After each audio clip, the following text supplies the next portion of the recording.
ഇതിന്റെ ഉള്ളിൽ കയറിയിട്ട് എന്താ ചെയ്യേണ്ടതെന്നൊന്ന് പറഞ്ഞുതരുമോ? അതിനെന്താ, ഞാൻ പറഞ്ഞു തരാലോ. നിങ്ങൾ വോട്ട് ചെയ്യുന്നതിനായി പോളിംഗ് ബൂത്തിൽ പ്രവേശിച്ചു കഴിഞ്ഞാൽ പോളിംഗ് ഉദ്യോഗസ്ഥൻ നിങ്ങളുടെ തിരിച്ചറിയൽ രേഖയും വോട്ടർ പട്ടികയിലെ പേരും മറ്റു വിവരങ്ങളും പരിശോധിച്ച് ബോധ്യപ്പെടുന്നതാണ്. 188 ജാഫർ കുളങ്ങര. അത് ഞമ്മളാ. തുടർന്ന് നിങ്ങൾ തൊട്ടടുത്ത പോളിംഗ് ഓഫീസറുടെ അടുത്ത് ചെല്ലുക. അദ്ദേഹം നിങ്ങളുടെ കൈവിരലിൽ മഷി അടയാളം പതിക്കുകയും അവിടെ സൂക്ഷിച്ചിട്ടുള്ള വോട്ട് രജിസ്റ്ററിൽ നിങ്ങളുടെ ഒപ്പോ വിരലടയാളമോ രേഖപ്പെടുത്തുകയും ചെയ്യും. അവിടെ നിന്ന് നിങ്ങൾക്ക് വോട്ട് ചെയ്യുവാനുള്ള ഒരു സ്ലിപ്പ് ലഭിക്കും. ഈ സ്ലിപ്പുമായി വോട്ടിംഗ് യന്ത്രത്തിന്റെ കൺട്രോൾ യൂണിറ്റിന്റെ ചുമതല വഹിക്കുന്ന പോളിംഗ് ഓഫീസറുടെ മുമ്പിലേക്ക് നീങ്ങുക.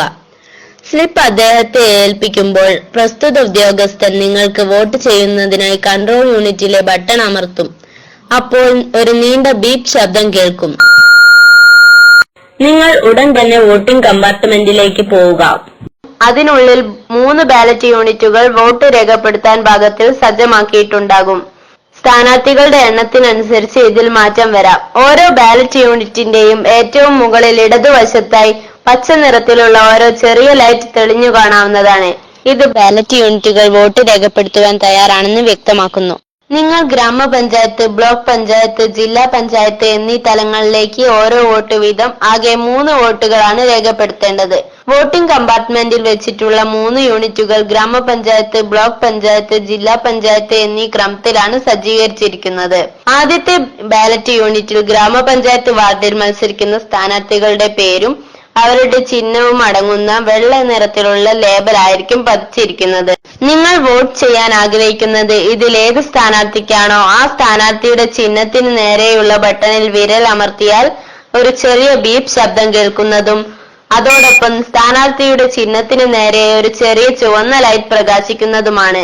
ഇപ്രകാരം ശബ്ദം കേൾക്കുകയും ലൈറ്റ് പ്രകാശിക്കുകയും ചെയ്താൽ നിങ്ങളുടെ വോട്ട് രേഖപ്പെടുത്തി കഴിഞ്ഞു എന്ന് കരുതേണ്ടതാണ്. ആദ്യത്തെ ബാലറ്റ് യൂണിറ്റിൽ വോട്ട് രേഖപ്പെടുത്തിയ അതേ രീതിയിൽ തന്നെ നിങ്ങൾ മറ്റ് 2 തലത്തിലേക്കുള്ള ബാലറ്റ് യൂണിറ്റുകളിലും വോട്ട് രേഖപ്പെടുത്തേണ്ടതാണ്. ബ്ലോക്ക് തലത്തിലേക്കുള്ള ബാലറ്റ് യൂണിറ്റിൽ പിങ്ക് നിറത്തിലുള്ള ലേബലും ജില്ലാ തലത്തിലേക്കുള്ള ബാലറ്റ് യൂണിറ്റിൽ ഇളം നീല നിറത്തിലുള്ള ലേബലുമായിരിക്കും പതിച്ചിരിക്കുന്നത്. മേൽപ്രകാരം 3 തലത്തിലേക്കുമുള്ള ബാലറ്റ് യൂണിറ്റുകളിലും ക്രമമായി വോട്ട് രേഖപ്പെടുത്തി കഴിയുമ്പോൾ ഒരു നീണ്ട ബീപ്പ് ശബ്ദം കേൾക്കുന്നതും നിങ്ങളുടെ വോട്ടിംഗ് പൂർത്തിയാകുന്നതുമാണ്. ഇതെന്തിനാ പൈ ചോളവട്ടെ? ഏതെങ്കിലും ഒന്നോ അതിലധികമോ തലത്തിലെ ഈ ബാലറ്റ് യൂണിറ്റിൽ വോട്ട് രേഖപ്പെടുത്താൻ താല്പര്യമില്ലാതിരുന്നാൽ അവസാനത്തെ ബാലറ്റ് യൂണിറ്റിലെ അവസാന ബട്ടൺ അമർത്തി വോട്ടിംഗ് പൂർത്തിയാക്കേണ്ടതാണ്. ഈ ബട്ടൺ അമർത്തുമ്പോൾ വോട്ടിംഗ് പൂർത്തിയായി എന്ന് വ്യക്തമാക്കുന്ന നീണ്ട ഒരു ബീപ്പ് ശബ്ദം കേൾക്കാവുന്നതാണ്. ഒരേ സമയം ഒന്നിൽ കൂടുതൽ ബട്ടൺ അമർത്തിയാലും ഒരു വോട്ട് മാത്രമേ രേഖപ്പെടുത്തുകയുള്ളൂ. അതുപോലെ ഒന്നിൽ കൂടുതൽ തവണ ഒരേ ബട്ടണിൽ അമർത്തിയാലും ഒരു വോട്ട് മാത്രമേ രേഖപ്പെടുത്തുകയുള്ളൂ.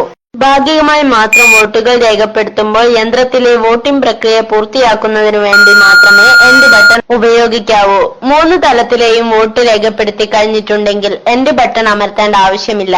എൻഡ് ബട്ടൺ അമർത്തി കഴിഞ്ഞാൽ ആ വോട്ടർക്ക് പിന്നീട് ആർക്കും വോട്ട് ചെയ്യുവാൻ സാധിക്കുന്നതല്ല. നിങ്ങൾ വോട്ട് ചെയ്യുന്നതിനുള്ള രഹസ്യ സ്വഭാവം കാത്തു സൂക്ഷിക്കാൻ ബാധ്യസ്ഥനാണ്. നിങ്ങൾക്ക് എന്തെങ്കിലും സംശയമോ പ്രയാസമോ അനുഭവപ്പെടുന്നുണ്ടെങ്കിൽ പ്രിസൈഡിംഗ് ഓഫീസറോട് പറയാൻ മടിക്കരുത്. അദ്ദേഹം നിങ്ങളെ സഹായിക്കുന്നതാണ്. വോട്ട് രേഖപ്പെടുത്തി കഴിഞ്ഞാൽ അടുത്ത ആളിന് വോട്ട് ചെയ്യാനായി എത്രയും വേഗം വോട്ടിംഗ് കമ്പാർട്ട്മെന്റ് വിട്ട് പുറത്തു പോകേണ്ടതാണ്. തെറ്റാണ്ട് വോട്ട് ചെയ്യാൻ പറ്റുമല്ലോ, സമാധാനായി.